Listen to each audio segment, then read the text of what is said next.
Bonjour et bienvenue dans cette nouvelle vidéo. Donc vous le voyez, je suis en train d'installer une machine virtuelle sur Ubuntu Mate. Hier nous avons créé un live CD personnalisé et aujourd'hui j'installe un live CD normal, version officielle Ubuntu, et c'est le thème de la vidéo. Pourquoi je fais ça aujourd'hui? Tout simplement, hier, avec le CD personnalisé, donc j'ai répondu à Michael qui me posait une question, comment faire un CD personnalisé, mais ce n'est pas la méthode que je recommande. Pourquoi je ne recommande pas ça? Parce que votre ISO va être figé dans le temps. À la prochaine variante d'Ubuntu, vous passez en 21.10, il vous faudra refaire un ISO personnalisé. Si vous passez sur une Debian, il vous faudrait refaire un ISO. Et si vous passez également sur Pop! OS, Linux Mint, etc., il faudrait faire des ISO régulièrement qui correspondent à vos besoins. C'est la raison pour laquelle moi je n'utilise que très peu les ISO personnalisés. J'en ai un avec mes utilitaires de dépannage et c'est tout. Et après, j'utilise des scripts de configuration automatique du système. Et c'est ce que nous allons voir aujourd'hui pendant que la machine virtuelle est en train de se créer. Donc je vais la réduire, je vais la laisser s'installer et nous allons faire ensemble ce script. Donc il vous faut tout simplement créer un document vide que je vais appeler dans mon cas autoconfig.sh. Je l'ouvre et j'informe l'interpréteur que ce sera un script en bash. Dans le script, pour le rendre un petit peu plus attrayant, nous pouvons mettre du texte. Echo script de configuration automatique.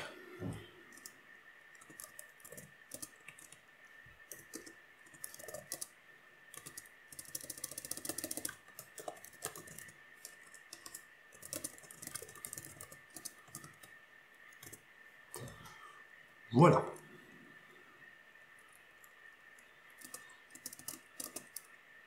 Voilà le message d'accueil de mon script. Je mets un timer pour que ce message apparaisse 3 secondes. Ensuite, je peux taper mise à jour des dépôts. Je le laisse apparaître 1 seconde avec slip espace 1 et je tape apt update argument Y. Je mettrai des arguments Y à chaque fois, c'est un script automatique. Je veux pouvoir le lancer, quitter l'ordinateur et revenir et que tout soit fait. Après, je vais nettoyer le terminal. Je vais installer des programmes. Installation de TimeShift. TimeShift est de base sur Linux Mint, mais pas sur Ubuntu. Et j'utilise TimeShift sur toutes mes distributions. Je laisse apparaître le message 1 seconde et je fais apt install TimeShift. Ensuite, je nettoie. Je tape un texte. J'utilise Remina pour me connecter à mes Raspberry.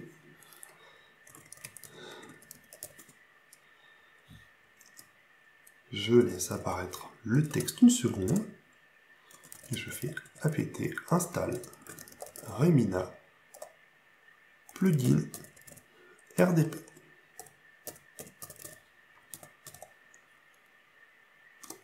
Et je peux nettoyer. Vous avez compris le principe. Vous pouvez également désinstaller des applications, telles que Transmission. Transmission pour moi est inutile, étant donné que j'ai 3 Raspberry allumés H24, et je peux télécharger dessus. Ils sont tous derrière un proxy ou un VPN. Donc, je peux choisir de désinstaller Transmission. Je tape un texte.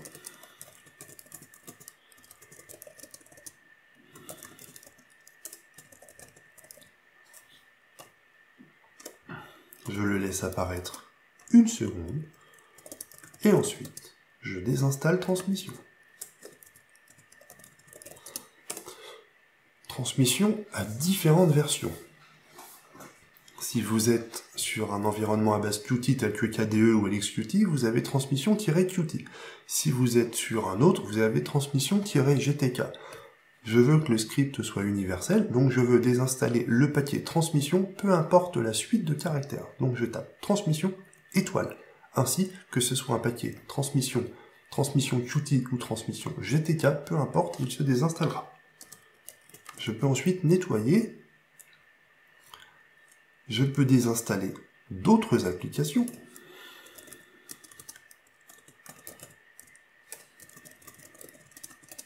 Telles que ExeChat, qu'on retrouve régulièrement et dont je n'ai pas l'utilité.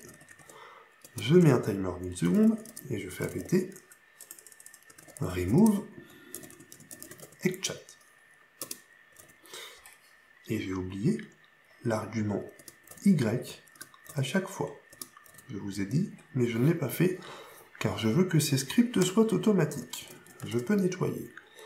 Je peux désinstaller autant d'applications et en installer autant que je le souhaite. Ensuite, je peux mettre à jour le système. Donc, un petit texte.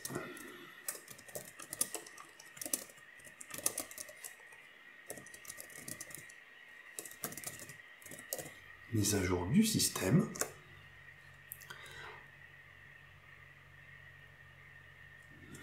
Je le laisse apparaître une seconde. Et maintenant, je lance les commandes. apt update à nouveau. apt full upgrade, qui va nous permettre de mettre à jour les paquets et leurs dépendances. Ensuite, je peux faire apt auto remove, retirer les paquets obsolètes qui ne sont plus nécessaires sur mon système. apt auto clean. apt purge. Ensuite, je peux nettoyer le terminal. Je peux taper un dernier texte et je peux marquer sauvegarde du système.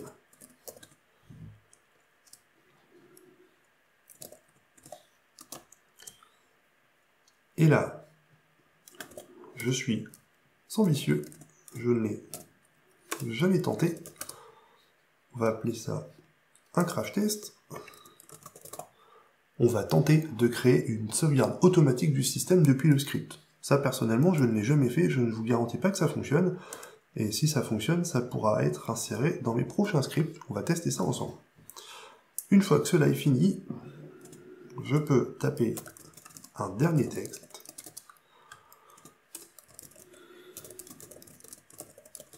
Configuration terminée. Je laisse apparaître 5 secondes. Je ferme le terminal. Je ne ferme même pas le terminal. Je vais directement redémarrer le système. Voilà. Le script est terminé. J'ai bien mis Y après chaque installation et désinstallation. Je peux enregistrer le script. Je le rends exécutable, donc dans les propriétés, permission, je coche autoriser l'exécution, sinon j'utilise la commande chmod plus X, et ça je vais le coller dans le Raspberry pour le récupérer facilement sur la machine virtuelle. Donc elle est sur le bureau, je fais copier, je la mets dans ce Raspberry là, distribution, réinstalle, autoconfig.sh.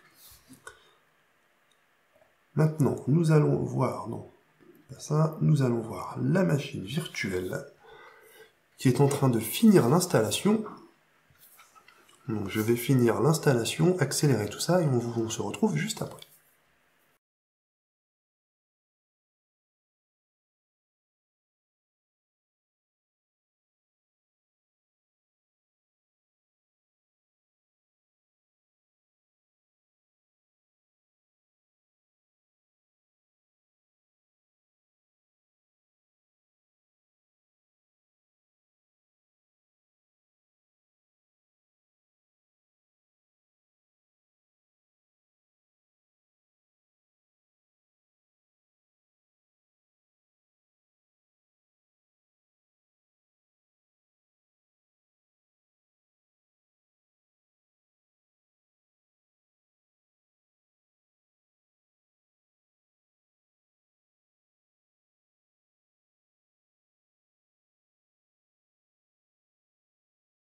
La machine est créée, je vais modifier l'affichage.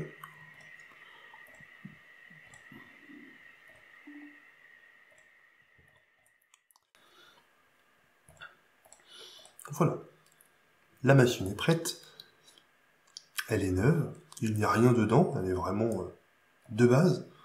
Je vais aller rechercher mon script.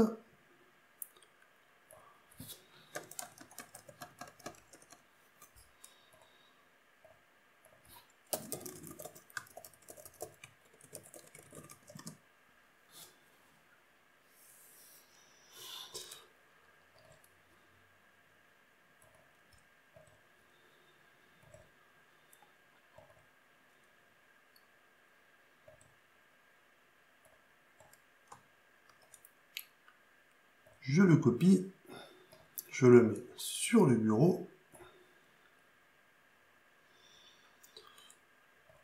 Voilà, donc une fois que c'est récupéré, je ne le lance pas depuis le bureau, j'ouvre le gestionnaire de fichiers, je vais dans Bureau, je fais Ouvrir en tant qu'administrateur, je tape mon mot de passe, et me voici en tant que super user, super utilisateur. Et il ne me reste plus qu'à faire un double clic dessus, lancer dans un terminal.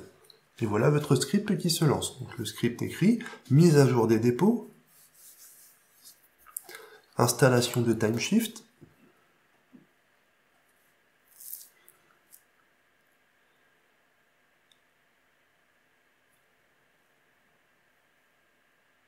installation de Remina. Donc j'ai mis Remina plugin RDP tout simplement parce que c'est le plugin dont j'ai besoin. Le Raspberry, je m'y connecte en RDP. Si je mets ça, ça installe évidemment Remina de base. Ça évite d'installer les deux. Des installations de transmission que je n'utilise pas.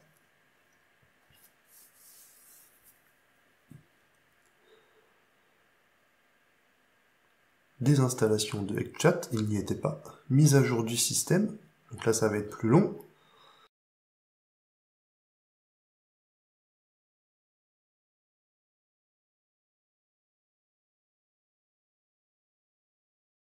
Donc la mise à jour du système se termine. On bloque toujours un petit peu sur ManDB, hein, la base de données.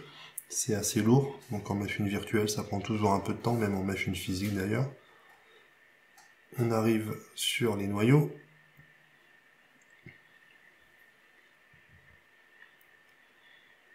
Et après, nous allons voir si TimeShift crée un instantané ou pas. Ça, je vous l'ai dit pendant le script, je n'ai jamais testé. Nous allons tester ensemble.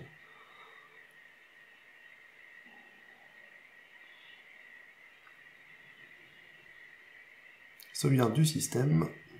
Oui, TimeShift se lance. Donc nous aurons au redémarrage un système personnalisé avec nos applications, les applications inutiles retirées, qui sera parfaitement à jour, et dont un instantané aura déjà été fait. On va laisser finir tout ça, on va laisser la machine redémarrer, et on va vérifier que tout soit bien installé et tout soit fonctionnel ensemble.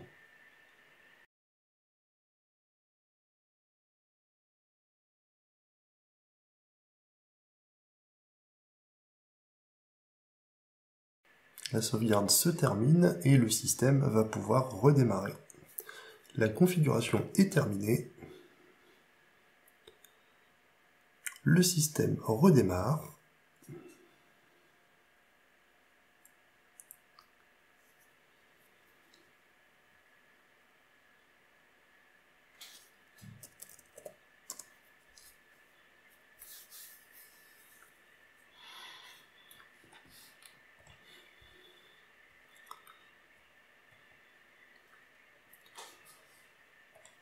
Donc, si j'ouvre un terminal,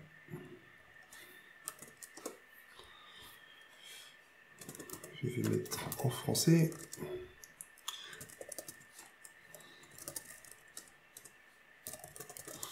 Si je fais une mise à jour, normalement tout est à jour. Tous les paquets sont à jour. Si je retire les paquets obsolètes, 0 désinstallé. Donc le paquet, la distribution est à jour et les paquets obsolètes ont déjà été désinstallés. Si je vais dans mes applications, Internet, HeckChat ne s'est pas désinstallé. C'est bon, on va aller voir pourquoi. Dans le script, il y a certainement une petite erreur. Par contre, Remina s'est bien installé avec le plugin SSH, mais également RDP. Si je lance Timeshift,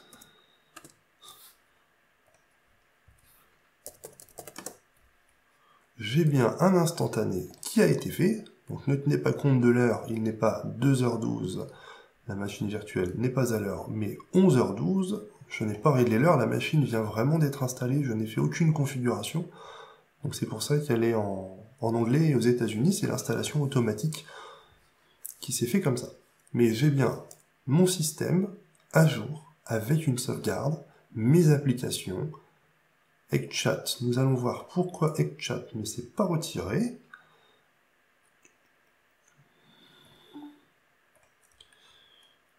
Il doit certainement y avoir une erreur. Oui, il y a une erreur, tout simplement, c'est la majuscule. Il n'y a pas de majuscule dans les noms de commandes. Nous allons pouvoir relancer le script et nous allons désactiver avec la commande le petit hashtag timeshift pour éviter de refaire un backup. Et on va éviter le reboot aussi. Enregistrer. Et je peux relancer le script qui va aller beaucoup plus vite étant donné que certains sont tout est installé, mis à part HeckChat, donc Timeshift, Remina, tout ça ne se fera pas.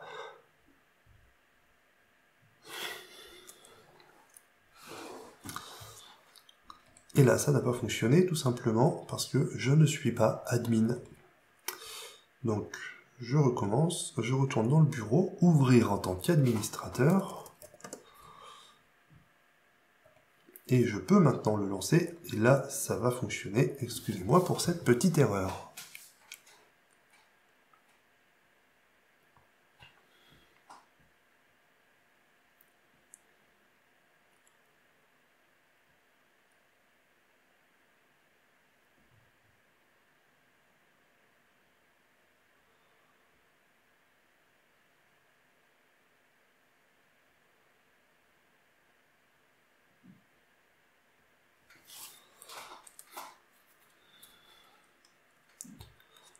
Et voilà, et donc si je vais dans Internet, HeckChat c'est désinstallé. Donc plutôt que de faire un ISO personnalisé avec ce script, vous auriez pu le lancer sur Ubuntu, vous auriez pu le lancer sur Linux Mint, sur Pop! OS, sur Linux Mint LMDE, enfin Linux Mint Debian Edition, etc. Tout ce qui est base Ubuntu Debian, vous pouvez lancer le script. Je trouve que cette solution est beaucoup plus simple à mettre en place, beaucoup plus pratique et plus conviviale, car vous pouvez changer de PC, de distribution, etc. Vous avez juste à lancer votre script et vous n'avez pas besoin de refaire un ISO personnalisé à chaque fois. J'espère que cette vidéo vous aura plu et je vous dis à très bientôt pour de nouveaux tutos. Bye bye!